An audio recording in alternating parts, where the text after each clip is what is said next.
Ergaa Phaawulos gara warra Roomaatti ergee boqonnaa tokko. Ani Phaawulos hojjetaan Yesuus Kiristoos ergamaa ta'uudhaaf waamamee wangeela Waaqayyoos lallabuudhaaf addaan kanan baafame kana caafuu kooti.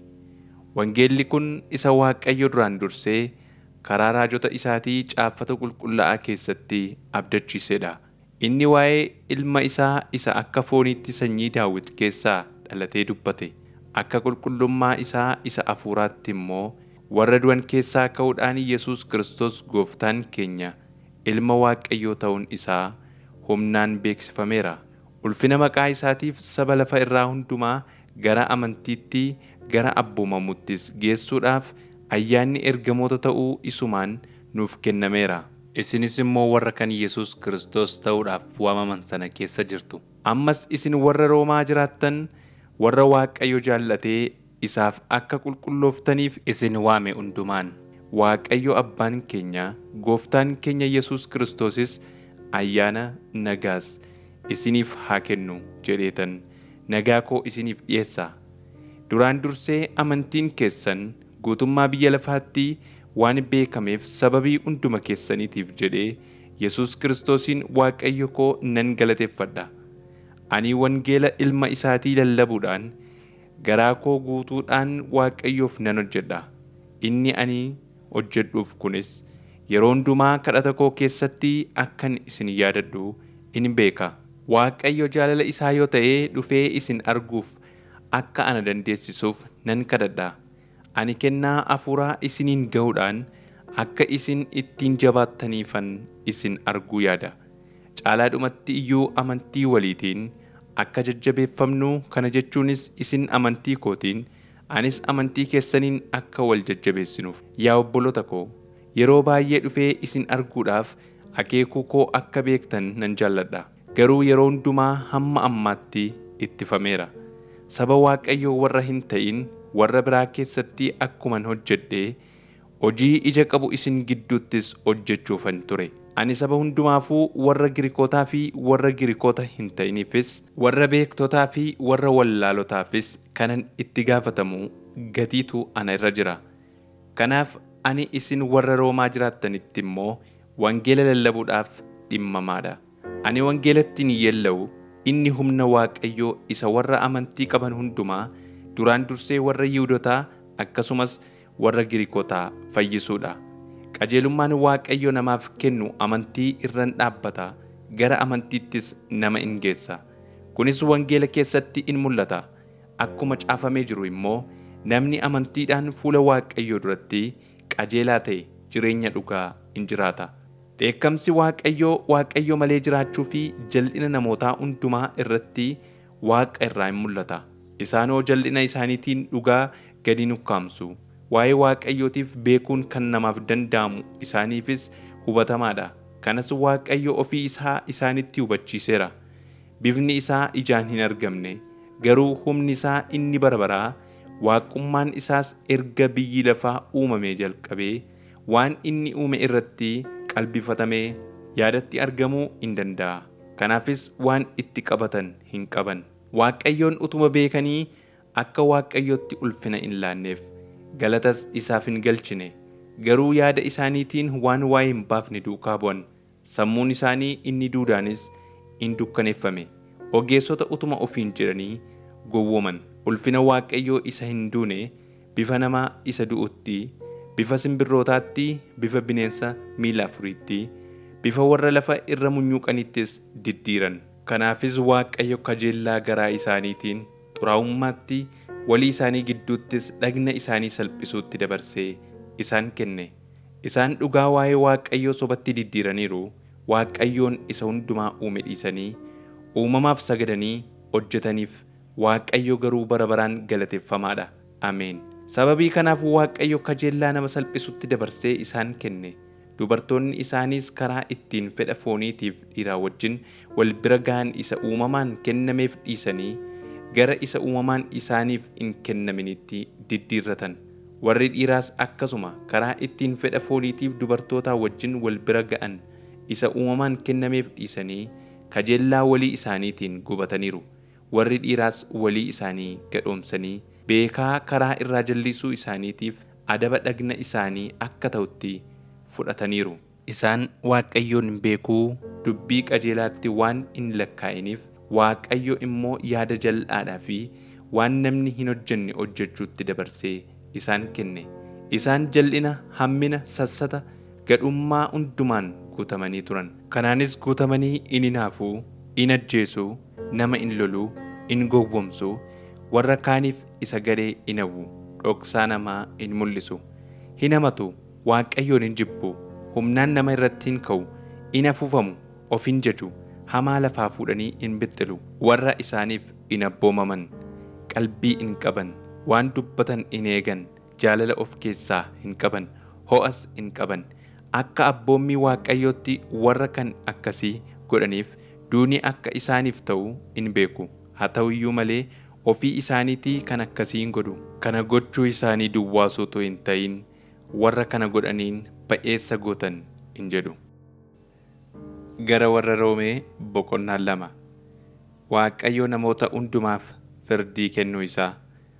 Kanaafis ati yaa isa nama biraatti faradduu waan itti qabattu hin qabdu. Ati inni namatti faraddu isuma namichi sun hojjete waan hojjettuuf firdii isatti faraddeen ofitti hin faradda. Nuyi garuu firdiin Waaqayyoo inni warra waan akkasii hojjetan irratti dhufu qajeelaa akka ta'e in beekna. Ati yaa namanaa warra waan akkasii hojjetanitti faradda.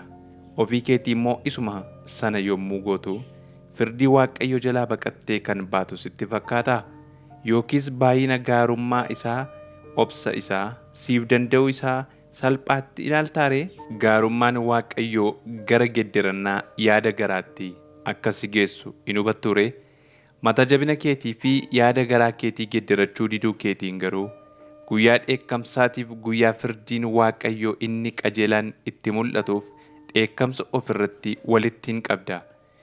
Waaqayyo nama hundumaafuu adda addaan akkuma hojii isaatti gatii in kennaaf. Inni warra obsaan waan gaarii hojjechaa guddina ulfina in darbine jireenya in badnes Waaqayyo biraa argachuu barbaadaniif jireenya bara baraa in kennaaf. Namoota warra ofittoo warra dhugaadhaaf abboomamuu didanii seera Waaqayyoo malee jiraachuudhaaf abboomamanitti garuu in dheekkama. Isaan in ifatas. Dhiphinnii fi gidiraan lubbuu nama hamaa godhu hundumaatti in dhufa. Kunis duraan dursee nama Yihuudii irratti akkasumas nama Yihuudii hin ta'in irratti in dhufa. Guddinni ulfinni nagaanis nama waan gaarii hojjetu hundumaaf in kennama. Kunis duraan dursee nama Yihuudiitiif akkasumas nama Yihuudii hin ta'iniif in kennama. Waaqayyo nama waliin caalchisu. Warri seera utuu hin qabaatin yakkan hundinuu seerichi utuu hin ilaalamin in dhumu. Warri seera qabaatanii yakkan hundinuu seerichaan isaanitti faradama. Warri seera dhagaan Waaqayyo duratti qajeelota hin ta'an. Waan seerichi abboomu warri godhan garuu qajeelota in ta'u. Yihuudota kan hin ta'in warri seericha hin qabne uumama isaaniitiin waan seerichi isaan irraa barbaadu yeroo hojjetan yoo seericha hin qaban ta'e iyyuu isaan ofuma isaanii keessaa seera qabu. Isaan hojiin seerichi abboomu garaa isaanii keessatti akka caafamee jiru in argisiisu. Dhageettiin garaa isaanii akkasumas yaadni garaa garaa takka takka isaan hadheessan takka takka immoo isaaniif falman waa'ee kanaaf dhugaa ba'u isaaniiti. Akka wangeela ani barsiisutti guyyaa Waaqayyoo harka Yesuus Kiristoosiin dhoksaa namootaa bakkee baasee faradutti wanti kun in beekama. Ati garuu ani Yihuudiidha ofiin jetta.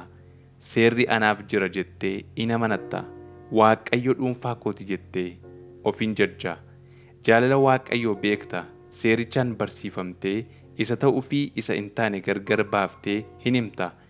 Jaamotaaf karaa agarsiisaa warra dukkana keessa jiraniif ibsaa akka taate of amanatta.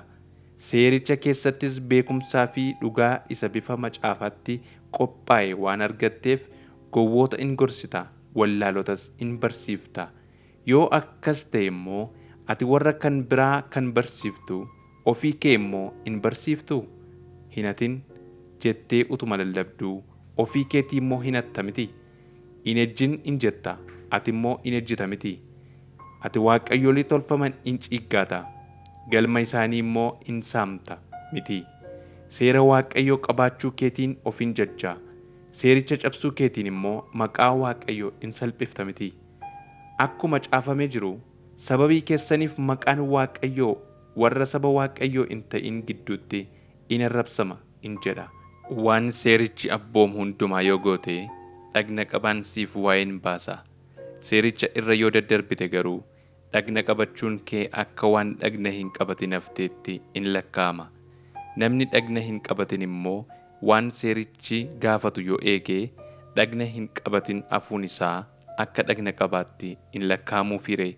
Egaa namni akka uumametti utuu dhagna hin qabatin hafee waan seerichi abboomu raawwatu sittin farada. Ati seericha caafame utuu qabduu, utuma dhagna qabattuus seericha irra in daddarbita. Namni bifa isa bakkeetti mul'atuun Yihuudii waan ta'eef Yihuudii dhugaan ta'u. Dhagna qabaan foonis dhagna qabaa dhugaa in ta'u. Namni keessa namummaa isaatii isa bakkeetti hin mul'anneen Yihuudii ta'e garuu Yihuudii dhugaadha. Dhagna qabaan yaada garaa namaas dhagna qabaa isa dhugaadha. Kunis hojii hafuura waaqayyooti malee hojii seericha isa caafamee miti. Namni akkasii kun waaqayyo biratti malee namoota biratti hin jajamu. Gara warra Roomaa boqonnaa 3. Qajeelina waaqayyoo fi jallina namootaa. Egaa Yihuudiin caalmaa maalii qaba ree? Yookiis bu'aan dhagna qabaa maali ree? Karaa kamiyyuu bu'aa baay'ee qaba. Bu'aa kana keessaa inni caalu sagaleen abdii waaqayyoo Yihuudootatti adaraa kennamuu isaati. Isaan keessaa kaan yoo hin amanamne ta'an immoo attam ta'a ree? Amanamuu dhabuun isaanii immoo amanamummaa waaqayyoo oolchaa ree? Kun raawwatee ta'uu hin danda'u. Namni eenyu illee sobaa yoo ta'e iyyuu akkuma caaffanni qulqullaa'aan ati dubbii kee hundumaan dhugaa akka argattutti, yeroo si hadheessanittis akka irra aantutti jedhu waaqayyo dhuga qabeessa. Garuu jal'inni keenya qajeelina waaqayyoo mul'isuudhaaf hojjeta yoo ta'e, nuyi maal jenna ree? Waaqayyo yeroo nutti dheekkamu jal'ina hin hojjetu ree? Kanas akka yaada namaattan dubbadha. Kun raawwatee ta'uu hin danda'u. Silaa immoo waaqayyo attamitti biyya lafaatti farada ree? Garuu soba kootiin dhugaan waaqayyoo caalaa mul'atee ulfina kennisiisaaf yoo ta'e, maaliif ammuma iyyuu akka cubbamaatti yakki anatti muramaa jira ree? Yookiis immoo gaariin akka dhufuuf hamaa hin hojjenna hin jennu ree? Kaan akkas jechuu isaati jedhanii maqaa koo balleessaniiru. Isaan akkasitti yakka muruun garuu qajeelaadha. Egaa nuyi warra Yihuudootaa caalmaa qabna immoo ree? Waa'u! Karaa tokko illee hin qabnu. Anoo kanumaan dura Yihuudoonni Yihuudoota warra hin ta'in hundinuus humna cubbuu jala akka jiran mul'iseera. Caaffanni qulqullaa'aan namni qajeelaan hin jiru, lakkii tokko illee hin jiru. Namni tokko iyyuu hin hubatu. Namni tokko illees waaqayyoon hin barbaadu. Namoonni hundinuu karaa waaqayyoo irraa goraniiru. Ergaan takka warra dhimma hin baafne ta'aniiru. Namni gaarii hojjetus tokko illee hin jiru. Afaan isaaniitiin gara awwaala banamaatti nama geessu. Arraba isaaniitiin hin gowwomsu. Hadhaan marrataa hidhii isaanii jala jira. Afaan isaanii abaarsaa fi dubbii hadhaadhaan guutuudha. Miilli isaanii dhiiga dhangalaasutti ariifataadha. Karaa isaan irra darbanirra diiguu fi gadachuutu jira. Isaan karaa nagaa immoo hin beekan. Waaqayyoon sodaachuun yaada isaanii keessan jiru jedha. Ammas seerri waanuma jedhu warra seera jala jiranitti akka dubbatu nuyi hin beekna. Kanas nama hundumaa afaan qabachiisuudhaaf, guutummaa biyya lafaas firdii waaqayyoo jala galchuudhaaf hin dubbata. Egaa nama kan ta'e tokko illee wanta seerri nama irraa barbaadu gochuudhaan waaqayyo duratti qajeelaa hin ta'u. Seerri cubbuun maal akka ta'e nama hubachiisa.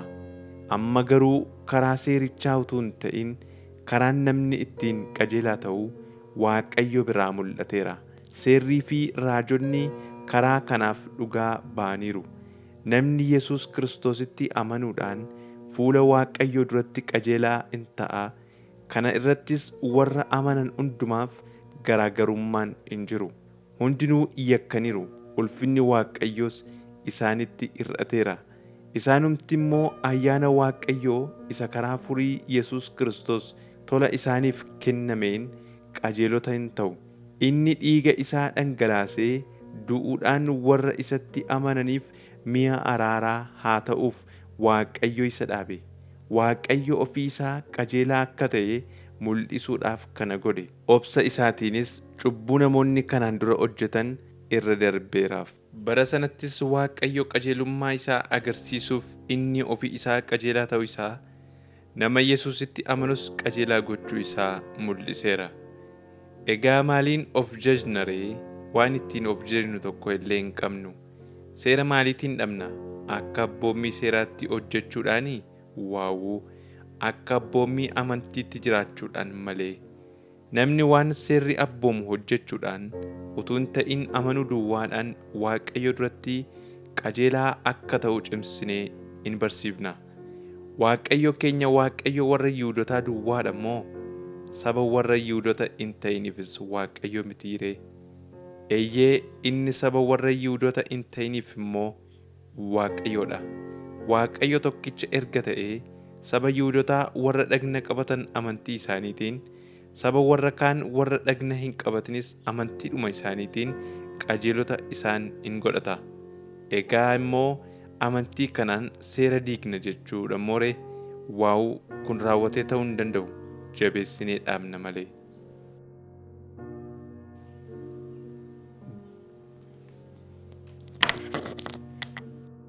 Gara warra Roomaa boqonnaa 4. Abrahaam amantiidhaan qajeelaa ta'uu isaa. Kana irratti waa'ee Abrahaam abbaa sanyii keenyaa maal jenna ree? Waaqayyo duratti maal argate? Abrahaam waan hojjeteen qajeelummaan utuu lakkaa'ameeraaf ta'ee Waaqayyo duratti yoo ta'uudhaa baate iyyuu kan ittiin of jaju in qabaata ture. Caaffanni qulqullaa'aan waa'ee isaa maal jedha ree? Abrahaam Waaqayyoon amanate, kunis qajeelummaatti lakkaa'ameef jedha. Beenyaan nama hojjeteef baafamu gatii argachuun isaaf ta'utti lakkaa'ama malee akka kennaa tolaatti hin lakkaa'amu. Namni akka seerri abboomutti hin hojjenne garuu Waaqayyo irraa fagaachuu isaa beekee Waaqayyo isa qajeelaa nama godhutti yoo amane amantiin isaa qajeelummaatti in lakkaa'amaaf. Namni waan seerichi abboomu utuma hin hojjetin Waaqayyo qajeelummaa lakkaa'uuf gammachuu akka qabu Daawit dubbateera. Warri seera irra daddarbuun isaanii dhiifameef, warri cubbuun isaanii akka deebi'ee hin argamne godhameef haa gammadan. Namni Gooftichi cubbuu isaa ittiin lakkoofne haa gammadu jedha. Nuyi amantiin Abrahaamiif qajeelummaatti lakkaa'ame jennoo gammachuun kun warruma dhagna qabatan duwwaadhaaf moo yookiis warra dhagna hin qabatiniifis in ta'a ree? Egaa attamitti lakkaa'ameef? Erga inni dhagna qabate immoo yookiis utuu inni dhagna hin qabatin? Erga inni dhagna qabate miti, utuu inni dhagna hin qabatin lakkaa'ameef malee. Abrahaam utuu dhagna hin qabatin qajeelummaa amantiidhaan argatee isa argate kana cimsuudhaafis dhagna qabaa akka milikkitaatti fudhate. Karaa kanaan warra utuu dhagna hin qabatin amanan hundumaaf qajeelummaan akka lakkaa'amuuf abbaa isaanii ta'e.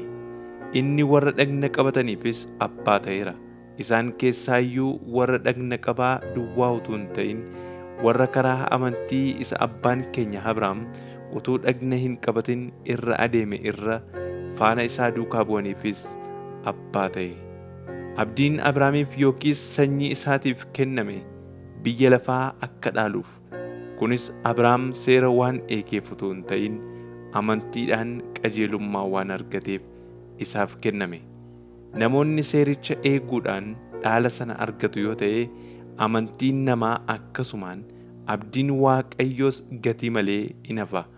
Seerri dheekkamsa Waaqayyoo in fida. Garuu utuu seerri hin jiru ta'ee seera irra darbuunis hin jiru ture. Kanaafis abdichi ayyaana irraa kan ka'e sanyii isaa hundumaafis kan eegamu akka ta'uuf amantii irraan dhaabbate. Kunis warra seera eeguutti qabaman duwwaaf utuu hin ta'in warra akka Abrahaam amananiifis immoo in eegama. Abrahaam abbaa hundumaa keenyaati. Abdiin kun fuula Waaqayyoo dura jira. Saba baay'eedhaaf abbaa akka taatuuf ani si dhaabeera kan jedhu caafameera. Abrahaam immoo Waaqayyo isa warra du'an jiraachisu, isa waan hin jirre akka jiraatu godhutti amaneera. Abrahaam akka yaada namaatti waan hin abdachiifne hin abdate. Sanyiin kee akkas in baay'ata. Akkuma jedhames abbaa saba baay'ee akka ta'u amane. Inni dhagni isaa akka du'e, nama waggaa 100 guutuu ga'e ta'uu isaa, gadameessi Saaraas akka waan du'ee ta'uu isaa heduudhaan amantiitti hin laafne. Inni amantiitti jabaatee Waaqayyoof hooqubaa dhiyeesse malee amanuu dhabuudhaan abdii Waaqayyo kenneef hin dhabne. Waaqayyo waan abdachiise gochuudhaaf immoo akka danda'u inni guutummaatti hubateera. Kanaaf iyyuu qajeelummaatti isaaf lakkaa'ame jedhame. Inni isaaf lakkaa'ame jedhu Abrahaam duwwaadhaaf caafame miti. Nuyi warra amannuufis immoo akka lakkaa'amu caafameera. Nuyis Waaqayyo isa Gooftaa keenya Yesuus warra du'an keessaa kaasetti in amanna. Yesuus irra daddarbaa keenyaaf du'atti dabarfamee kenname. Qajeelummaa akka argannuufis du'aa kaafame. Gara warra Roomaa boqonnaa 5. Waaqayyo duratti qajeelaa ta'u. Kanaafis amantiidhaan qajeelota erga taanee Gooftaa keenya Yesuus Kiristoosiin Waaqayyo biratti nagaa qabna. Karaa isaa ayyaana isa amma minyeffachaa jirru kanatti amantiidhaan dhiyaachuu arganneerra. Abdii ulfina Waaqayyo irraa hirmaachuu keenyas gammachuudhaan in himanna. Kana malees immoo gidiraan obsa akka fidu beeknee gidiraan nutti dhufees gammachuudhaan in himanna. Obsi qoramanii ba'uu fida. Qoramanii ba'uunis abdii fida. Sababii Waaqayyo jaalala isaa isa karaa Hafuura Qulqulluu nuuf kenname garaa keenya keessatti dhangalaaseef abdiin immoo nu hin yeellaasisu. Nuyi amma illee of dadhaboo taanee utuu jirruu yeroon yaadame yommuu ga'etti Kiristoos warra akkuma keenya Waaqayyo irraa fagaatan hundumaaf du'e. Tarii namni nama waan gaarii godhe tokkoof du'uuf fedha qaba ta'a malee nama qajeelaadhaaf waan du'uuf hin fakkaatu. Waaqayyo garuu utuma nuyi cubbamoota taanee jirruu Kiristoos nuuf du'uu isaatiin hammam akka nu jaallate hin argisiisa. Kanaafis amma nuyi dhiiga isaa isa dhangala'een qajeelota erga taanee hammam caalaatti isumaan immoo dheekkamsa Waaqayyo jalaa ooluuf jirra. Nuyi amma illee diinota utuma jirruu du'a ilma isaatiin Waaqayyotti erga araaramne, amma immoo nuyi warri isatti araaramne jireenya isaatiin hammam caalaatti ooluuf jirra. Kana duwwaas miti. Gooftaa keenya Yesuus Kiristoosiin amma haraara waan qabnuufis Waaqayyotti gammaduu keenya in himanna malee. Duuni Addaamiin jireenyi immoo Yesuusiin dhufuu isaa. Egaa cubbuun karaa nama tokkoo biyya lafaatti akkuma dhufe, duunis karaa cubbuu akka gale, akkasumas namoonni hundinuu waan yakkaniif duuni sanyii namaa hundumaa wal ga'e. Utuma seerichi hin kennamin iyyuu cubbuun biyya lafaa irra jira ture. Garuu lafa seerri hin jirretti cubbuun hin lakkaa'amu. Haa ta'u iyyuu malee bara Addaamii jalqabee hamma bara Museetti duunni nama hundumaa irratti mo'e. Warruma sanyii irra daddarbaa Addaamiin hin yakkin irratti iyyuu mo'eera. Addaam fakkeenya isa dhufuuf jedhu sanaa ture. Kennaan Waaqayyo tola kenne garuu akka irra daddarbaa sanaa miti. Namoonni baay'een irra daddarbaa nama tokkootiin yoo du'an, ayyaanni Waaqayyoo fi kennaan tolaa inni isa irra guddaa caalu immoo Yesuus Kiristoosiin namicha tokkicha sanaan namoota baay'eedhaaf in argama. Wanti kennaan Waaqayyoo inni tolaa kun fidu immoo akka isa cubbuun nama tokko fide sanaa miti. Irra daddarbaa namicha tokkicha sanaa irratti firdiitu kenname. Firdichis yakka kan muru ture. Irra daddarbaa namoota baay'ee irratti garuu kennaa tolaatu kenname. Kennaan sunis qajeelummaatti kan geessu ture. Irra daddarbaa nama tokkootiin sababii nama tokkicha sanaaf duuni erga mo'ee, warri qajeelummaa argatan immoo Yesuus Kiristoos namicha tokkicha sanaan hammam guddaa caalchisanii jireenyatti haa mo'anire. Isaan ayyaana Waaqayyoo fi kennaa tolaa hamma isaan irraa hafuutti fudhataniiru. Egaa akkuma irra daddarbuun nama tokkichaa nama hundumaatti yakka mursiise, qajeelchuun nama tokko immoo namoota hundumaa firdii qajeelummaa argachiisee in jiraachisa. Akkuma abboomamuu diduu nama tokkootiin baay'een cubbamoota ta'an, abboomamuu nama tokkootiin immoo akkasuma baay'een qajeelotan ta'u. Seerri irra daddarbaa baay'isuudhaaf gidduu lixe. Garuu lafa irra daddarbuun baay'atetti immoo ayyaanni Waaqayyoo caalaatti baay'ate. Akkuma cubbuun karaa du'aa mo'ee, ayyaannis karaa Gooftaa keenya Yesuus Kiristoos gara jireenya bara baraatti nu geessuudhaaf qajeelummaadhaan hin mo'a. Gara warra Roomaa boqonnaa 6. Cubbuu jalaa du'anii Kiristoos jala jiraachuu. Egaa ayyaanni Waaqayyoo akka baay'atuuf cubbuutti jiraachuu itti fufna jennaaree? Kun matumaan ta'u nuyi warri cubbuu jalaa duune si'achi attamitti cubbuu jala jiraanna ree?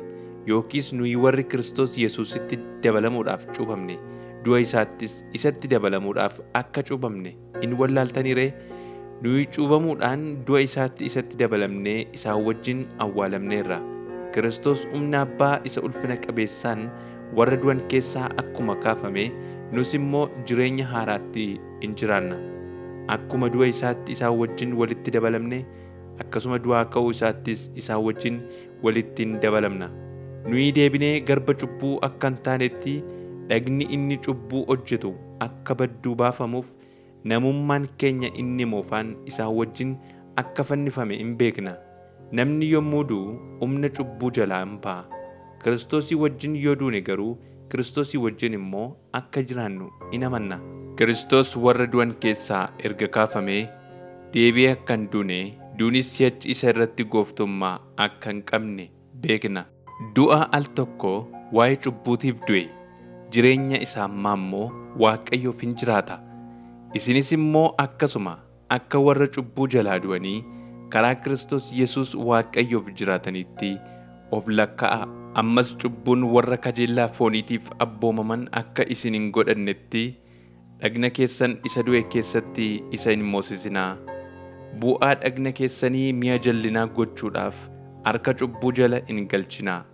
Garuu akka namoota warra du'a keessaa ba'anii jireenya argataniitti Waaqayyoof of kennitanii bu'aa dhagna keessanii mi'a qajeelinaa gochuudhaaf harka Waaqayyoo jala galchaa.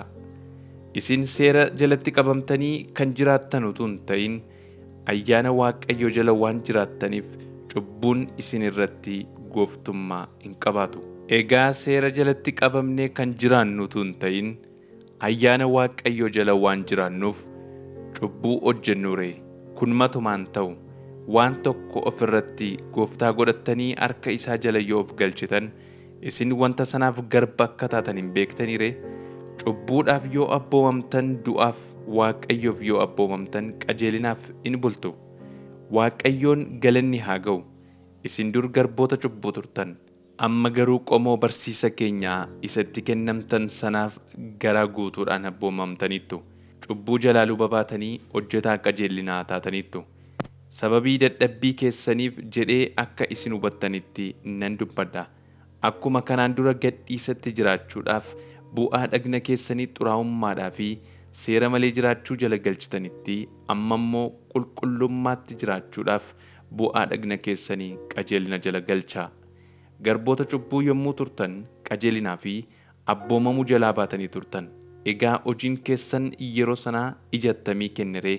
Ija inni kenne sanatti amma yeella'aa jirtu. Wanti kun hundinuu gara dhumaatti du'atti hin geessa. Amma garuu cubbuu jalaa luba baatanii hojjettoota Waaqayyoo taataniittu. Kunis qulqullummaadhaaf ija isiniif godhata. Gara dhumaattis jireenya bara baraatti in geessa. Beenyaan nama cubbuu hojjetu du'a. Kennaan Waaqayyo inni Kiristoos Yesuus Gooftaa keenya wajjin tola kennamu garuu jireenya bara baraati. Gara warra Roomaa boqonnaa 7. Seeraa fi fakkeenya gaa'elaa. Obboloota koo, isin warra seera hubattanitti nan dubbadha. Seerri hamma namni jiru duwwaatti nama irratti gooftummaa akka qabu hin beektanii ree? Fakkeenyaaf dubartiin heerumte tokko hamma abbaan manaa ishee jiraatu duwwaatti seeraan itti hidhamtee jirti. Abbaan manaa ishee yoo du'e garuu seera isa ittiin abbaa manaa ishee sanatti hidhamteetti hiikamuu isheeti. Egaa akka kanatti abbaan manaa ishee utuma jiruu dhiira kan biraa wajjin yoo jiraatte ejjituu jedhamti. Abbaa manaa ishee yoo du'e garuu isheen seera sanatti hiikamteetti. Dhiira kan biraatti yoo heerumtes ejjituu hin jedhamtu. Akkasuma yaa obboloota koo, isin warri bu'aa dhagna Kiristoos taatanii duutanii turtan seera isa itti hidhamtanii turtan jalaa hiikamtaniittu. Kanaaf kan nama biraa, kana jechuunis kan isa warra du'an keessaa kaafamee hin taatu. Kanaan hundumti keenya Waaqayyoof ija godhanna. Yeroo nuyi akka fooniitti jiraachaa turre, hawwiin foonii inni cubbuudhaan guute seerichaan toosifamee du'aaf akka nuyi ija godhannuuf bu'aa dhagna keenyaa keessaa in hojjeta ture. Amma garuu seera isa moofaa dur caafame jalatti utuu hin ta'in jireenya hafuuraa isa haaraa keessatti akka hojjennuuf isa nu hidhate jalaa duunee seerattis hiikamneerra. Egaa immoo seerri ofuma isaatii cubbuudha jennammoo ree? Kun matumaa hin ta'u. Haa ta'u iyyuu malee utuu seerri hin jiraanne ani cubbuu hin beekun ture. Utuu seerri waan hamaa hin hawwiin hin jenne ta'ee hawwuun maal akka ta'e hin beekun ture. Cubbuun garuu abboommiidhaan qabatee hawwii garaa garaa hundumaa na keessaa dammaqse. Iddoo seerri hin jirretti cubbuun du'aadha. Iddoo seerri hin jirretti ani jiraachaan ture. Yeroo abboommichi dhufetti garuu cubbuun in bayyaannate. Yommus ani nan du'e. Abboommichi inni gara jireenyaatti geessuuf ture, gara du'aatti kan na geessu ta'uun isaa argameera. Cubbuun abboomichaan qabatee na gowwomsee isumaanis na ajjeese. Seerichi illee ofii isaatii qulqulluudha. Abboomichis qulqulluu, qajeelaa, gaariidhas. Yoos immoo waanuma gaariitu du'a natti fide jechuudha ree? Kun matumaan ta'u. Cubbuun cubbuu ta'uun isaa, karaa abboomichaas cubbuun hamma malee hammaachuun isaa akka mul'atuuf cubbuudhumti waan gaariidhaan du'a natti fide. Seerichi seera hafuuraa akka ta'e nu hin beekna. Ani garuu nama foonii isa cubbuu jalatti gurguramedha. Waanan dhimma baasu hin hubadhu. Ani waanan jibbu hojjedha malee waanan jaalladhu hin hojjedhu. Waanan hin jaallanne nan hojjedha ergan ta'e immoo seerri gaarii ta'uu isaatti walii galuu kooti. Waanan hin jaallanne kanas cubbuu isa na keessa jirutu na hojjechiisa malee anatu hojjeta miti. Waan gaariin tokko illee ana keessa yookiis namummaa koo isa foonii keessa akka hin jirre ani beeka. Ani waan gaarii gochuu utuman jaalladhu hojjechuu hin danda'u. Waan gaarii isa ani jaalladhu hin godhu.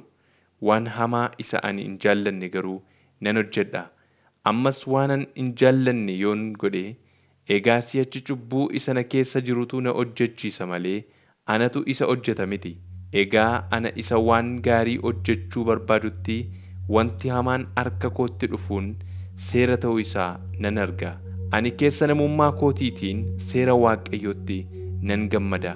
Seerri kan biraa immoo bu'aa dhagna kootii keessaa seera isa yaadni garaa kootii fudhatee wajjin utuu wal loluu nan arga. Lola kanaanis seera cubbuu isa bu'aa dhagna kootii keessatti hojjechaa jiru jalatti na boojisiisa.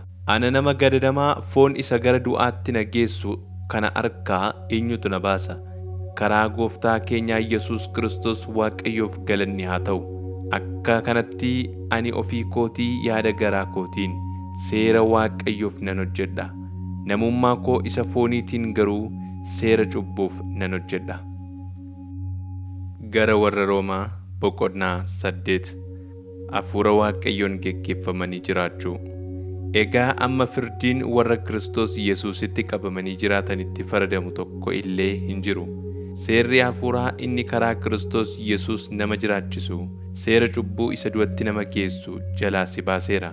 Sababii nama fooniitiif seerri hojii isaa hojjechuu dadhabe, Waaqayyo ilma ofii isaatii ergee cubbuu isa nama foonii keessatti farade. Ilmi isaa kun foon isa namni cubbamaan uffatu uffatee cubbuu balleessuu dhufe. Wanti seerri nu irraa gaafatu nuyi warra akka fedha hafuuraatti malee fedha fooniitti hin jiraanne keessatti akka raawwatamuuf Waaqayyo kana godhe. Warri akka fedha fooniitti jiraatan yaada isaanii fedha foonii irra dhaabaniiru. Warri akka fedha hafuuraatti jiraatan garuu waa'ee waan hafuuraa hin yaadu. Yaada ofii fedha fooniitti hidhuun du'a hin fida. Yaada ofii fedha hafuuraatti hidhuun garuu jireenya nagaas hin fida. Akka fedha fooniitti yaaduun diina Waaqayyoo nama godha. Yaadni akkasii seera Waaqayyootii wajjin waliin galu. Isaaf abboomamuus hin danda'u. Warri akka fedha fooniitti jiraatan Waaqayyoon garaa ciibsuu hin danda'an. Hafuurri Waaqayyoo yoo dhuguma isin keessa jiraate, isin akka fedha hafuuraatti malee akka fedha fooniitti hin jiraattan. Namni hafuura Kiristoos of keessaa hin qabne kan Kiristoos miti. Kiristoos isin keessa erga jiraate, dhagni keessan sababii cubbuutiif du'aa yoo ta'e iyyuu, sababii qajeelummaa argattaniif hafuurichi jireenya isiniif ta'a. Hafuurri Waaqayyoo inni Yesuusin warra du'an keessaa kaase isin keessa yoo jiraate, inni Kiristoosin warra du'an keessaa kaase. Hafuura isaa isa isin keessa jiraatuun dhagna keessan isa du'us immoo in jiraachisa. Egaa obboloota koo, wanti raawwachuun nuuf ta'u yoo jiraate iyyuu akka fedha fooniitti jiraachuudhaaf isaaf abboomamuun nuuf hin ta'u. Akka fedha fooniitti yoo jiraattan du'uun keessan beekamaadha. Hafuuraan hojii namummaa keessan isa foonii yoo ajjeeftan garuu hin jiraattu. Warri hafuura Waaqayyootiin geggeeffaman hundinuu ilmaan Waaqayyooti. Hafuurichi isin fudhattan hafuura ilmummaatti guddifamuuti malee hafuura garbummaa isa sodaa jalatti isin deebisu miti. Hafuura kanaanis Abbaa keenya jennee Waaqayyoon in waammanna. Hafuurri Waaqayyoo hafuura keenyaa wajjin walii galee ijoollee Waaqayyoo ta'uu keenya dhugaa in ba'a. Nu ijoollee Waaqayyoo erga taane warra waan hundumaa argatan in taana. Waan kana hundumaas Waaqayyo biraa in arganna. Kiristoosii wajjin erga dhiphanne, isaan wajjin immoo ulfaachuudhaaf waan Kiristoos argatu hundumaas isaan wajjin in arganna. Dhiphinni keenya si'anaa kun ulfina isa nuuf mul'ifamuuf jiru wajjin wal bukkee qabamee ilaalamuu akka hin dandeenyetti nan lakkaa'a. Uumamni hundinuu mul'achuu ijoollee Waaqayyoo dhimmanii eeggachaa jiru. Uumamni wanta gatii hin qabne akka ta'u godhameera. Inni illee ofii isaatii akkas ta'uu hin barbaanne, garuu isuma isa uumetu akkas isa godhe. Haa ta'u iyyuu malee akkas ta'uun isaa abdii qaba ture. Uumamni garbummaa isa wanta badu isa godhe jalaa luba hin ba'a. Luba ba'uun kun gara birmadummaa ijoollee Waaqayyoo warra ulfina qabaniitti in geessa. Uumamni hundinuu amma ammaatti akka aaduu fi akka ciniinsifatu hin beekna. Uumama sana duwwaatu aada miti. Nuyi warri hafuura Waaqayyoo akka qabdiitti arganne iyyuu ilmummaatti guddifamuu, namummaan keenya inni foonis furamuu dhimminee yeroo eeggannutti garaa keenyatti in aadna. Nuyi abdiidhaan fayyine. Abdiin ijaan argamu immoo abdii miti. Namni waan ijaan argu in abdataare. Wanta ijaan hin argine yoo abdanne garuu obsaan in eegganna. Hafuurichi immoo akkuma kanatti dadhabbii keenyatti nu gargaara. Nuyi maal kadhachuun akka nuuf barbaachisu akka ta'utti hin beeknu. Hafuurichi garuu aaduu isaatiin karaa namni dubbiidhaan mul'isuu hin dandeenyeen nuuf in kadhata.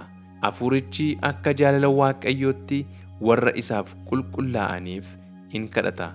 Waaqayyo inni garaa namaa fonqolchu immoo yaada hafuurichaa in beeka. Waaqayyo warra isa jaallatan karaa hundumaa gargaaree gara gaariitti isaan in geessa. Isaanoo warra akka akeeka isaatiitti waamamanidha. Warra duraan dursee beekumsa isaatiin fo'ate, fakkaattii ilma isaa isa obboloota baay'eedhaaf hangafa ta'uuf jiru akka ta'aniif yaadaan isaan qabe. Warra yaadaan isaan qabe immoo waameera. Warra waame immoo qajeelota isaan godheera. Warra qajeelota godhe immoo ulfinaan isaan ga'eera. Waaqayyo Kiristoosiin guddaa nu jaallachuu isaa. Kana hundumaa irratti Waaqayyo gara keenya erga ta'ee eenyutu nu irratti ka'a jennaree? Waaqayyo ilma isaa utuu hin mararsiifatin hunduma keenyaaf dabarsee erga kennee waan hundumaas immoo ilma isaa wajjin tola nuuf hin kennuree? Warra Waaqayyo fo'ate eenyutu hadheessaree? Erga Waaqayyo akka waan balleessaa hin qabnetti isaan lakkaa'ee kan hadheessu hin jiru. Eenyutu itti faradaree? Erga Kiristoos Yesuus du'ee kaafamee immoo gara mirga Waaqayyootti argamee Waaqayyoon nuuf kadhate kan itti faradu hin jiru. Eenyutu jaalala Kiristoositti gargar nu baasa? Gidiraan yookiis muddamni, ari'atamuun, beelli yookiis qullaa ta'uun, sodaachifamuun yookiis billaan gargar nu baasuu danda'aree? Sababii keetiif namoonni guyyaa guyyaatti nu keessaa in ajjeefamu.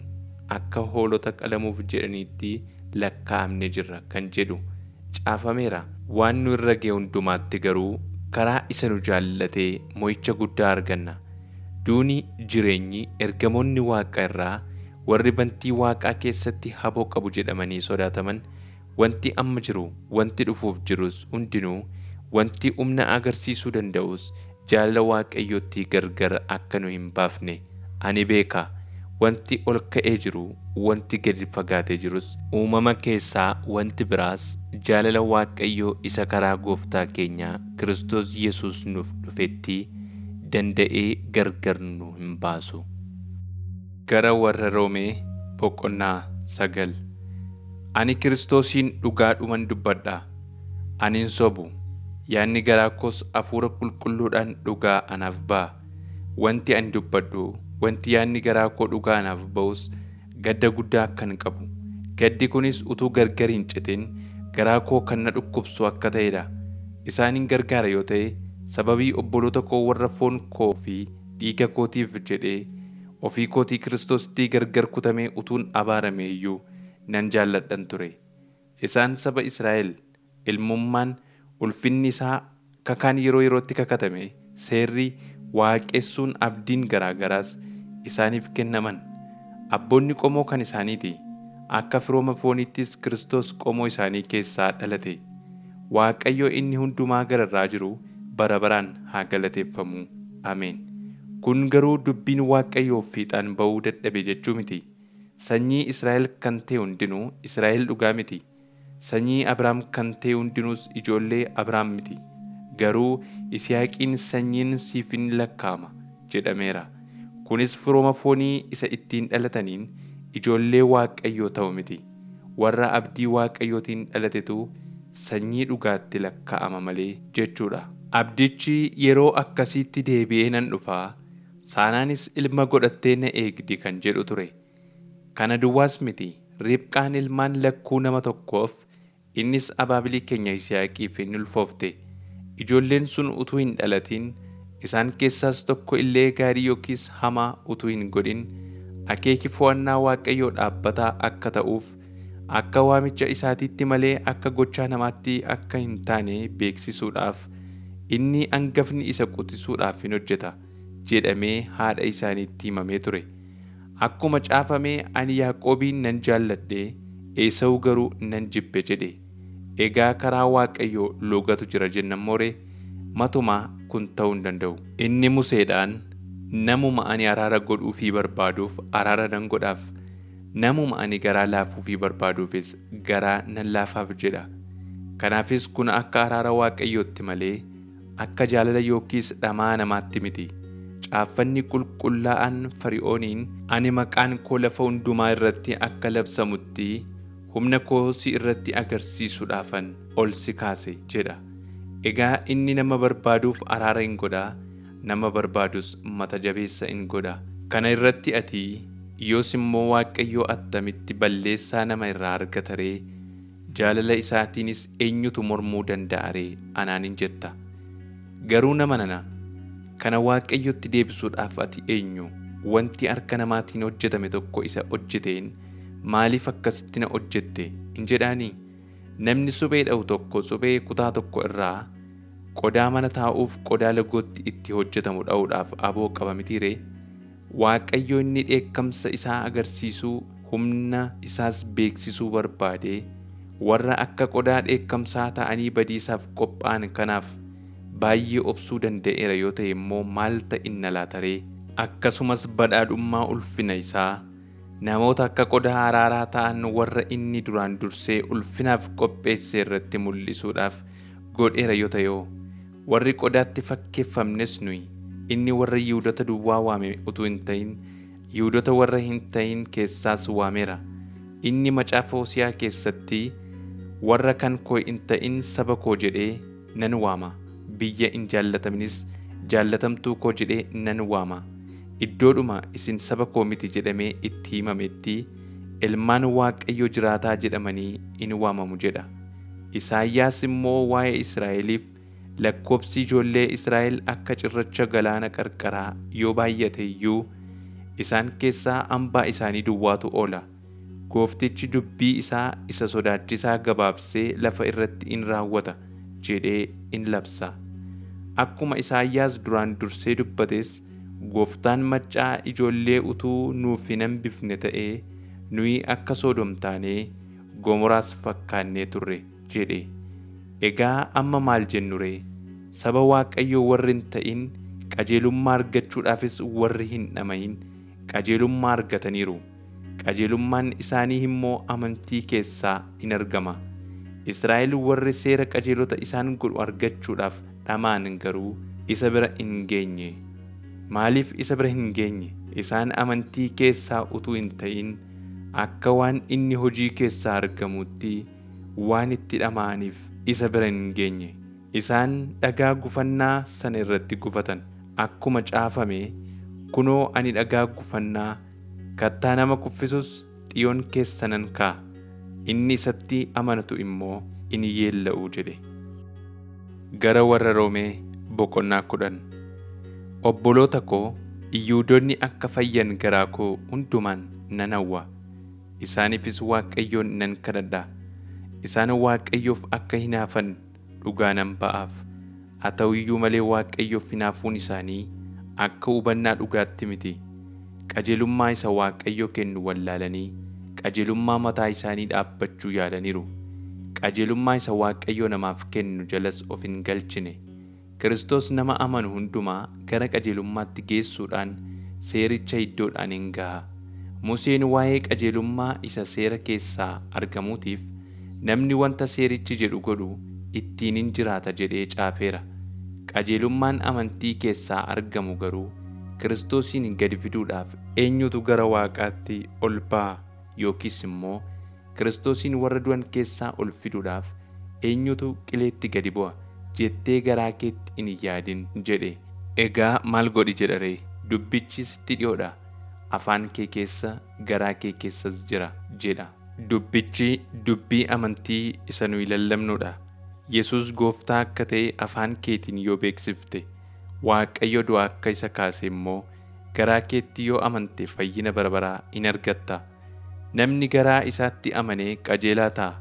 Afaan isaatiinis beeksisee in fayya. Caaffanni qulqullaa'an namni isatti amanu hundinuu in yeella'u in jedha. Kanattis warra Yihuudotaa fi warra Yihuudota hin ta'in gidduu garaagarummaan hin jiru. Innoo Gooftaa nama hundumaati. Warra isa waammatan hundumaafis badhaadhummaa isaa irraa in kenna. Caaffanni qulqullaa'an namni maqaa Gooftaa waammatu hundinuu in oola in jedha. Namoonni immoo nama itti hin amanne attamitti waammatu ree?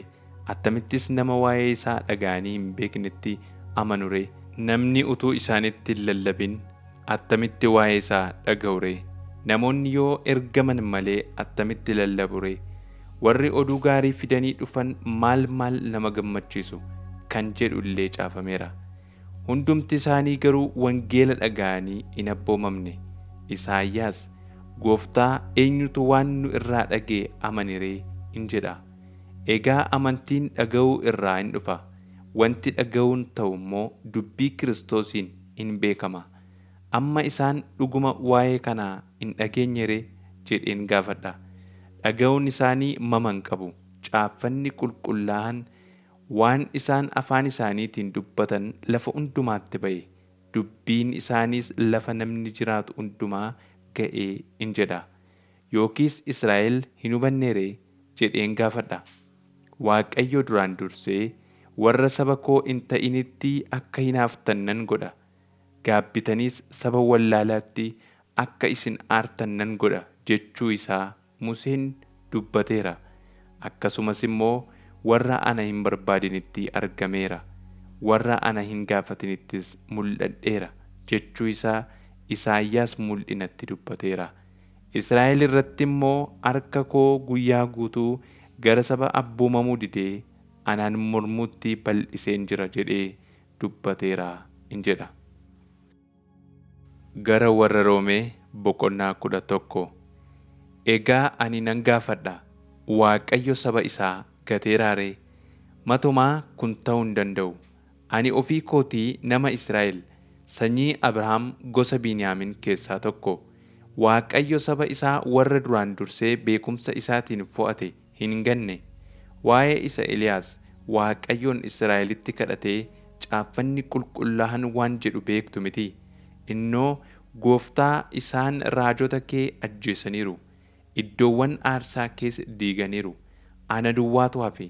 Isaan jireenya koos balleessuu hin barbaadu jedhe. Deebiin Waaqayyo isaaf kenne immoo maal ture? Ani namoota Ba'aaliif jilbeenfatanii hin sagadin 7,000 ofii kootiif hambifadheera kan jedhu ture. Bara si'anaas immoo akkasuma hambaan warra Waaqayyo ayyaana isaatiin fo'atee jiru.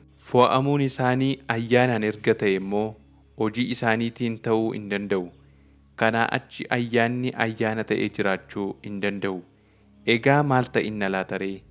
Warri Israa'el waan barbaadan argachuu hin dadhaban. Warri fo'aman argataniiru. Warri kaan garuu hin hadoochifaman. Akkuma caafamee jiru Waaqayyo hafuura hadoochuu isaanitti fide. Hamma har'aatti ija hin arginee fi gurra hin dhageenye isaaniif kenne.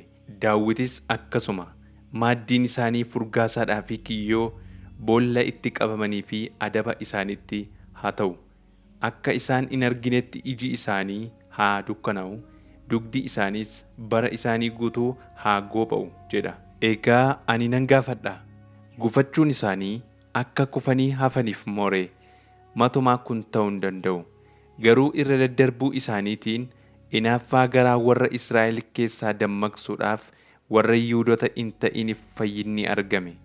Egaa irra daddarbuun isaanii biyya lafaatiif eebba erga badhaasee, irrinni isaanii saba Yihuudoota hin ta'iniif eebba erga badhaasee, warri Israa'el deebi'anii guutummaatti argamuun immoo hammam caalaa eebba haa ta'u laata?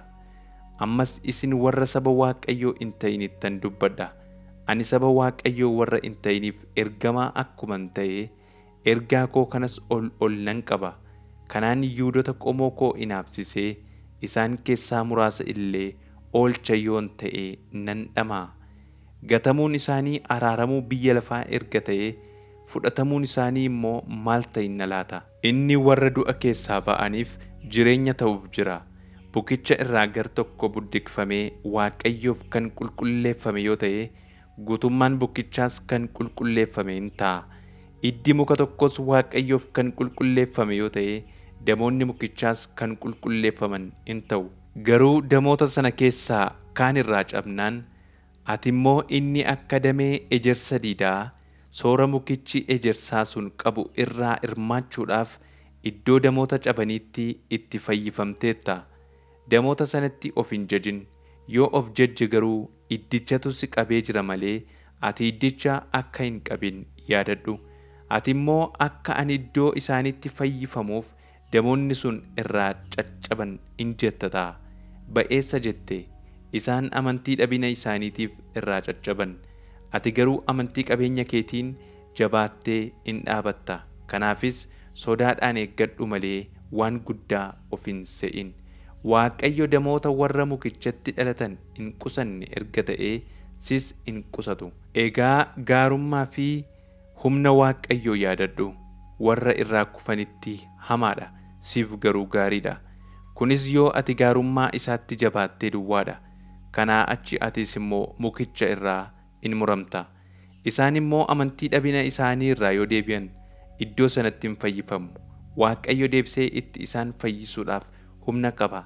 Ati inni muka ejersa diidaatti dhalattee isa irraa muramtee muka ejersa qe'ee isa akka uumamaatti sittii gargar ba'etti kan fayyifamte erga taate, hammam caalaatti warri itti dhalatan kun deebi'anii muka isaaniitti haa fayyifaman ree? Nutu gargar baasee hubate akka isin hin jenneef dhoksaa dhugaa kana akka beektan nan barbaada.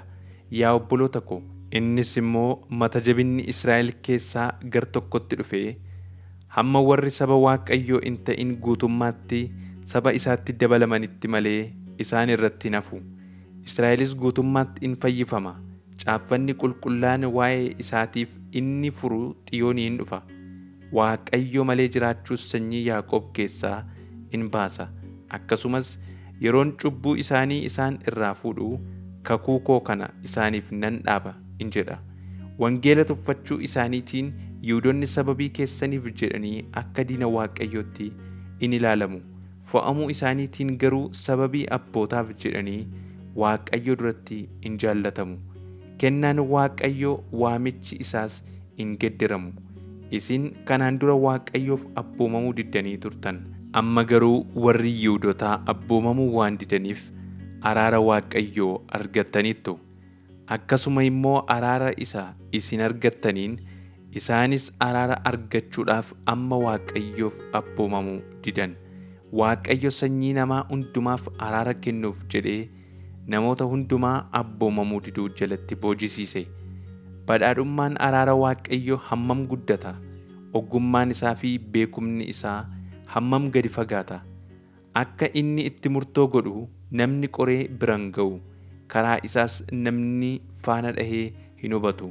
Caaffata keessatti iyyuu eenyutu takkaa yaada garaa Waaqayyoo beeka ree?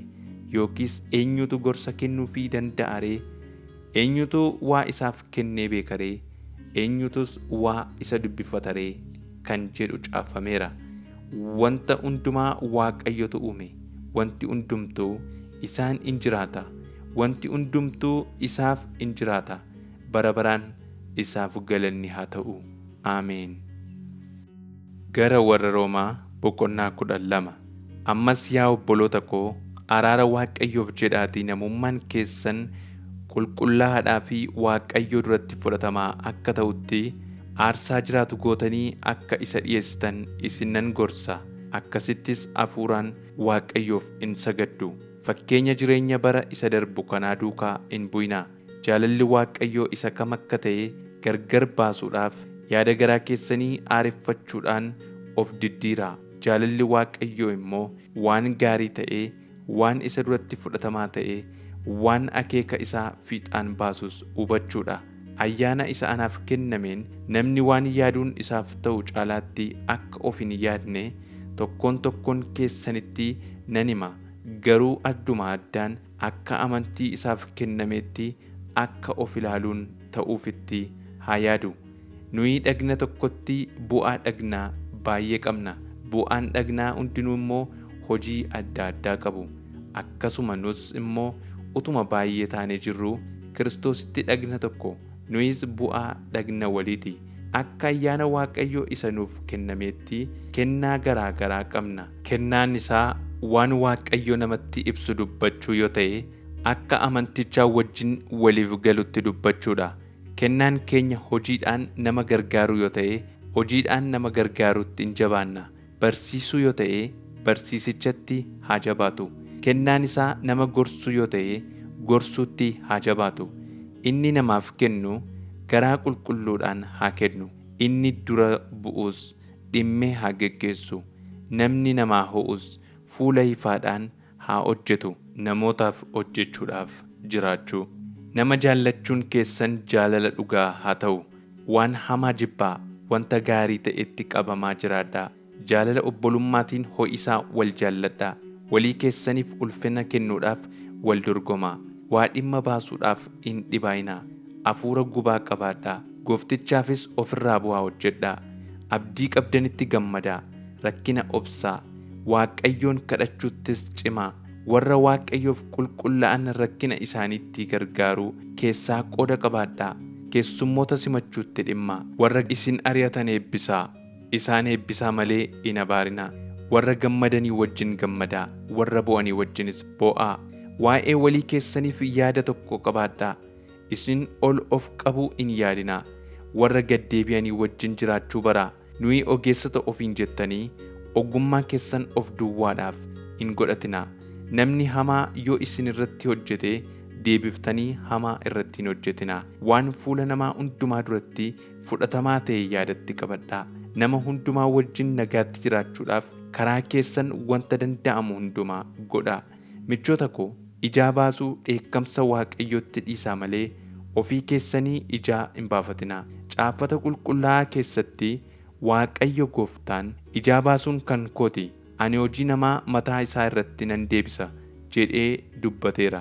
Iddoo tokkotti immoo diinni kee yoo beela'ee nyaachisi, yoo dheebotes obaasi. Kana gochuu keetiinis gaabbee akka inni yeella'u hin goota.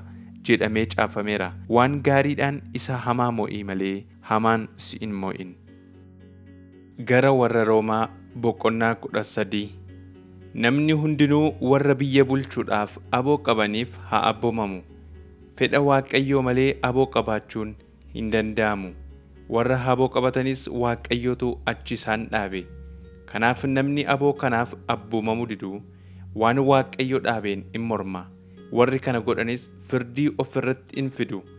Namoota waan gadhee hojjetan malee namoonni gaarii hojjetan warra biyya seerratan in sodaatan. Egaa atis aboo isaanii akka hin sodaanne gochuu in barbaaddaa? Yoos waan gaarii hojjedhu. Akkasitti warra aboo qaban biraa galata in argatta. Isaan kun waan gaarii hojjechiisuudhaaf Waaqayyo biraa siif kennaman. Ati waan hamaa yoo hojjette garuu isaan sodaadhu. Isaan nama hamaa hojjetu irratti adaba Waaqayyoo raawwachuudhaaf malee billaa isattiin adabuudhaaf itti kenname sana akkasumaan hin baatan. Kanaafis namni adaba Waaqayyoo duwwaaf utuu hin ta'in yaada garaa isaa ciibsachuuf abboomamuun hin ta'a. Isinis kanaaf gibira baaftu. Warri aboo qaban kunis yeroo kana raawwachuudhaaf dhaabbatanitti Waaqayyoof hojjechuu isaaniiti. Egaa hundumaaf waan isaan isin irraa argachuuf malan baasaaf. Isa gibirri isaaf ta'uuf gibira, isa qaraxa isaaf ta'uuf qaraxa, isa sodaatamuun isaaf ta'uuf sodaatamuu, isa ulfinni isaaf ta'uuf ulfina kennaaf. Wal jaallachuu irraa kan hafe gatii wal dubbifattan hin qabaatinaa.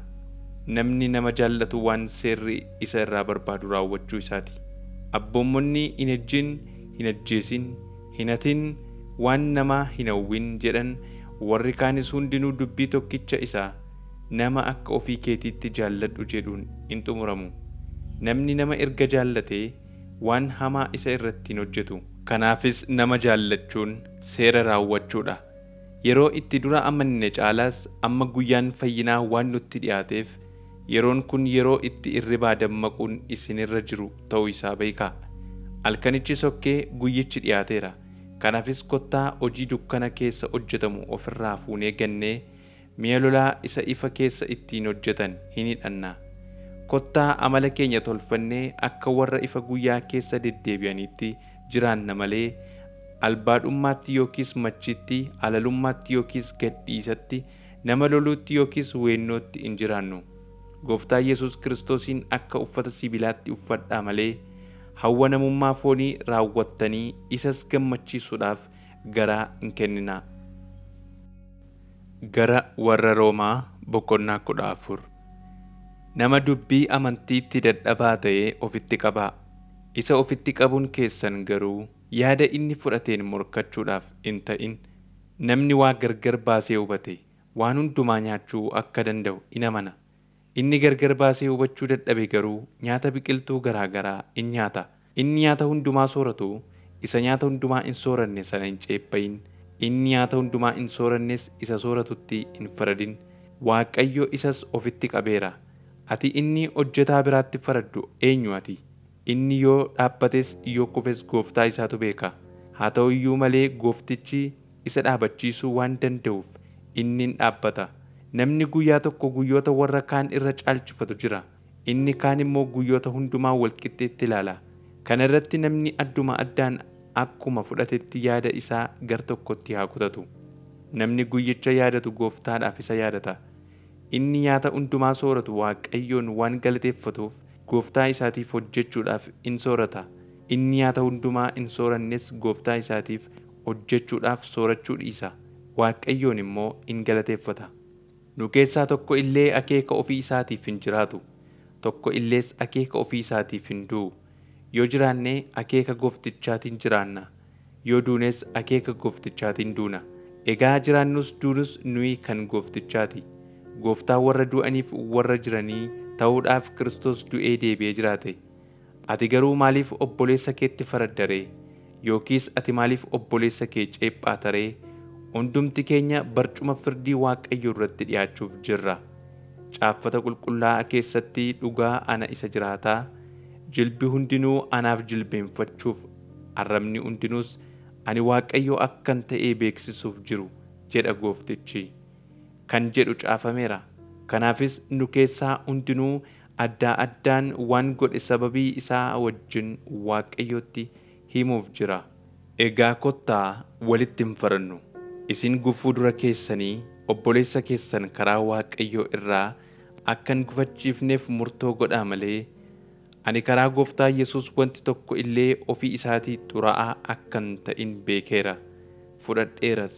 Namni tokko wanti kun xuraa'aadha jedhee yoo amane garuu isaaf xuraa'aa in ta'a. Nyaanni ati nyaattu yaada obboleessa keetii yoo miidhe ati jaalatti qabamtee jiraatta miti. Nyaata ofii keetiif nyaattuun nama Kiristoos du'eef gara badiisaatti hin geessin. Kanaanis wanta gaarii Waaqayyo biraa argattan hin arrabsiisinaa. Mootummaan Waaqayyoo, mootummaan qajeelummaa, nagaa fi gammachuu warra Hafuura Qulqulluu biraa kennamaniiti malee mootummaa nyaataa fi dhugaatii miti. Namni isaan kanatti qabamee Kiristoosiif hojjetu Waaqayyoon hin gammachiisa, namoota birattis in fudhatama. Kanaafis kottaa wanta nagaaf ta'u waan ittiin jireenya tokkummaa waliif ijaarru duukaa hin buunaa. Nyaataaf jettee hojii Waaqayyoo hin diigin. Wanti nyaatamu hundinuu qullaa'aadha. Namicha nyaata isaatiin nama gufachiisuuf garuu gadheedha.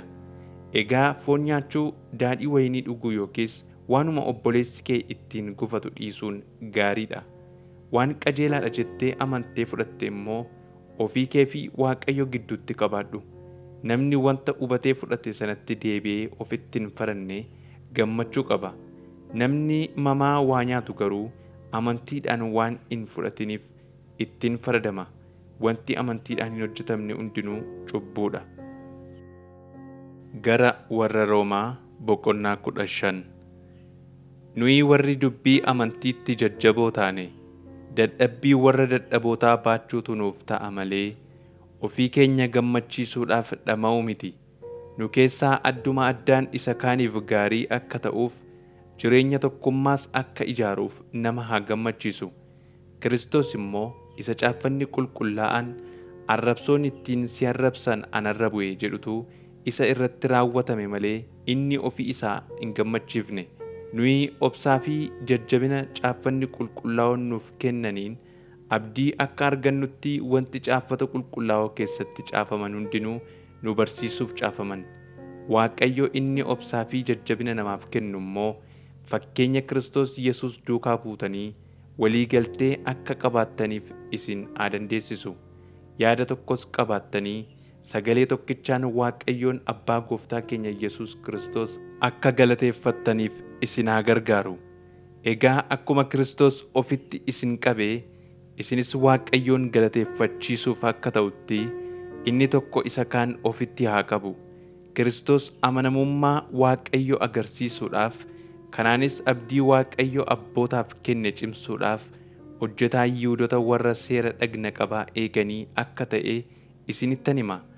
Akkasumas saba Yihuudootaa warri hin ta'in araara isaatiif Waaqayyoof ulfina akka kennaniif hojjetaa isaaniif ta'e. Akkuma caafamee jiru, kanaafis ani saba Waaqayyoo warra hin ta'in gidduutti sin galateeffadha, maqaa kees nan faarfadha jedha. Ammoo isin saba Waaqayyoo warri hin ta'in saba isaatii wajjin gammadaa jedhameera. Ammas immoo isin saba Waaqayyoo warri hin ta'in hundumti keessan Goofticha galateeffadhaa, sabni hundinuus isa haa galateeffatan. Isaayyaas immoo itti dabalee, idda Isee keessaa tokko dhufuuf jira. Inni warra saba Waaqayyoo hin ta'in bulchuudhaaf in ka'a. Warri saba Waaqayyoo hin ta'inis abdii isaanii isa irra in kaa'atu jedhe. Humna Hafuura Qulqulluutiin abdiitti guddachaa akka adeemtanitti Waaqayyo inni abdii namaaf kennu isatti amanuu keessaniin gammachuu fi nagaa hundumaan isin haa guutu. Yaa obboloota ko, ani ofii kootii gaarummaa guutuu akka qabdan, beekumsa hundumaan akka isin guutamtan, wal gorsuus akka isin dandeessan mama tokko malee hubadheera. Garuu ayyaanni Waaqayyoo biraa waan anaaf kennameef waa'ee waan tokko tokkoo isin yaadachiisuudhaaf caalaa ija jabinaan isiniif caafeera. Ani warra saba Waaqayyoo hin ta'iniif hojjetaa Kiristoos Yesuus ta'ee wangeela Waaqayyoof akka lubaatti hojjechuudhaaf ayyaana argadheera. Akkasittis warri saba Waaqayyoo hin ta'in Hafuura Qulqulluudhaan addaan baafamanii akka aarsaatti Waaqayyo duratti akka fudhatamaniif isaaniif nan hojjedha. Egaa karaa Kiristoos Yesuus ani hojiin amma Waaqayyoof hojjedhu kanaan kooruudhaaf sababii qaba. Kiristoos warra saba Waaqayyoo hin ta'in Waaqayyoof abboomsisuudhaaf harka kootiin waan raawwate duwwaa dubbachuudhaaf ija nan jabaadha. Kanas waanan dubbadhee fi waanan hojjedheen raawwate. Kan inni raawwates humna milikkitootaa fi dinqii baay'eetiin, humna Hafuura Qulqulluutiinis ture. Kanaafan Yerusaalemii jalqabee naanna'ee amma Iliriiqumitti guutummaatti wangeela Kiristoos lallabuu danda'e. Hundee namni kan biraa jalqabee irratti akka hin hojjenneef immoo lafa takkaa maqaan Kiristoos hin dhaga'aminitti malee wangeela akka hin lallabne murtoo godheera. Akkuma caafame iyyuu isaan isa takkaa waa'een isaa isaanitti hin himamin in argu, isa takkaa waa'ee isaa hin dhaga'inis hin hubatu jedha. Sababii kanaaf yeroo baay'ee isin bira dhufuun anaaf hin danda'amne. Amma garuu naanna'aa kanaa hojii hafe waanan hin qabneef, dhufee isin arguudhaafis waggaa baay'ee hawwaa waanan tureef, yeroo ani Isfaaniyaa dhaquudhaaf achiin darbu isin argee takka isinitti gammadee karaa koo irra akka na buuftan nan abdadha. Amma garuu warra Waaqayyoof qulqullaa'aniif gargaarsa fuudhee Yerusaalem dhaquu kooti. Warri Meqedooniyaa fi warri Akaayaa hiyyeessota Yerusaalemitti warra Waaqayyoof qulqullaa'an gidduutti argamaniif waan tokkummaa isaanii ittiin mul'isan buusuudhaaf jaallataniiru. Isaan warri Yihuudoota hin ta'in kun jaalala isaaniitiin kana godhan. Karaa tokko immoo kun waanuma gochuun isaanirra jiru ture. Erga warri Yihuudootaa eebba hafuuraa isa Waaqayyo irraa argatan, warra Yihuudoota hin ta'inii wajjin hirmaatanii, warri Yihuudoota hin ta'inis waan jireenya fooniitiif argataniin warra Yihuudootaa gargaaruun isaanirra jira. Ani hojii kana raawwadhee horicha isaaniif walitti qabame sanas amanamummaadhaan eegee ergan itti kenne karaa keessan darbee Isfaaniyaa dhaquudhaaf nan adeema. Yeroon dhufus eebba Kiristoos guutummaatti isiniif fidee akkan dhufu anuu beeka. Yaa obboloota ko, Gooftaa keenya Yesuus Kiristoosiin jaalala Hafuurri Qulqulluun nuuf kenneenis isin anaa wajjin dhimmitanii Waaqayyoon akka anaaf kadhattaniif isinittan himadha. Yihuudaa keessatti miidhaa warra hin amannee akkan ooluuf warri Waaqayyoof qulqullaa'an gargaarsa ani Yerusaalemitti geessu gammachuudhaan akka fudhataniif Waaqayyoon anaaf kadhadhaa. Ani immoo jaalala Waaqayyoo yoo ta'e gammachuudhaan isin bira nan dhufa. Isinii wajjin wal arguudhaanis yaadni koo in boqota. Waaqayyo inni nagaa kennus hunduma keessan bira haa jiraatu. Ameen. Gara warra Roomaa boqonnaa 16. Feebeen obboleettii keenya ishee waldaa kiristaanaa kan Chire'aaf gargaartuu taate hojjettu adaraan isinitti kennadha. Isheenis kan Gooftaa waan taateef simamsa warra Waaqayyoof qulqullaa'aniif ta'uun ishee simaa. Waan barbaachisu hundumaanis ishee gargaara. Isheen namoota baay'eedhaaf anaafis immoo dubbattee gargaaraa turte. Hojii Kiristoos Yesuusitti warra hidhata koo ta'an Pirisqilaa fi Aqiilaadhaaf nagaa koo anaaf dhiyeessaa. Isaanoo du'a na oolchuudhaaf jedhanii morma isaanii kennaniiru. Ani isaan nan galateeffadha. Ana duwwaa utuu hin ta'in waldoonni kiristaanaa saba warra kaanii hundinuus isaan hin galateeffatu. Waldicha isa mana isaaniitti walitti qabamuttis nagaa koo anaaf himaa. Efaanixoos michuu koo warra biyya Asiyaatii Kiristoosiif of kennan keessaa isa hangafatti nagaa koo anaaf dhiyeessaa. Maariyaam ishee jabeessitee isiniif hojjetteef nagaa koo anaaf dhiyeessaa. Andiroonikoosii fi Yuuniyaas Yihuudoota warra akka kootii warra na wajjin hidhamanii turaniif nagaa koo anaaf dhiyeessaa. Isaan ergamoota keessaa beekamoodha. Ana dura kan Kiristoos ta'anis. Anfiiliyaaxoos isa karaa Gooftaa michuu koo ta'etti nagaa koo anaaf himaa. Urbaanos isa hojii Kiristoositti hidhata keenya ta'ee fi Isxaaqis michuu kootti nagaa koo anaaf himaa. Apheles isa kan Kiristoos ta'uun isaa qoramee bira ga'ameef nagaa koo anaaf dhiyeessaa. Namoota maatii Arisxoobulos keessaa dhufanitti nagaa koo anaaf himaa. Heroodiyoon Yihuudii akka kootiitti nagaa koo anaaf himaa. Maatii Naarkos keessaa warra Gooftaa fudhataniif nagaa koo anaaf dhiyeessaa. Tiriifeenee fi Tiriifaasee warra hojii Gooftaatti dadhabaa jiranitti nagaa koo anaaf himaa. Faarsiis jaallatamtuu ishee hojii Gooftaatti baay'ee dadhabdeef nagaa koo anaaf dhiyeessaa. Ruufoos isa hojii Gooftaatti fo'ame, akkasuma immoo haadha isaa ishee anaafis haadha taatetti nagaa koo anaaf himaa. Asinkiriixoosii fi Fileegoonii fi Hermeesii fi Phaaxiroophas, Hermaasii fi obbolota isaan bira jiraniifis nagaa koo anaaf dhiyeessaa. Filuloogosii fi Yuuliyaatti, Neeriyoosii fi obboleettii isaatti, Olinfaasittis warra Waaqayyoof qulqullaa'anii isaan bira jiran hundumaattis nagaa koo anaaf himaa. Yaada qulqullaa'aatiin wal dhungachuudhaan nagaa wal gaafadhaa. Waldoonni Kiristoos hundinuu nagaa isaanii isiniif hin ergu. Obboloota koo, warra barsiisa isin fudhattaniin mormuudhaan yaada namootaa gargar baasanii amantii irraa kuffisanitti akka of eeggattan isinan gorsaa. Isaan irraa fagaadhaa. Warri wanta akkasii hojjetan kun garaa isaaniitiif yaadanii hojjetu malee Kiristoos Gooftaa keenyaaf hin hojjetan. Isaanis dubbii gurra namaatti tolee gaarii fakkaatuun garaa namoota garraamotaa hin gowwoomsu. Namoonni hundinuu wangeelaaf abboomamu keessan dhaga'aniiru. Kanaafis ani waa'ee keessaniif nan gammada. Wanta gaariidhaaf yaada ogummaa akka qabaattan, wanta hamaadhaaf garuu yaada haxxummaa akka isin hin qabaanne nan barbaada. Waaqayyo inni nagaa kennu immoo dafee seexana miilla keessan jalatti hin caccabsa.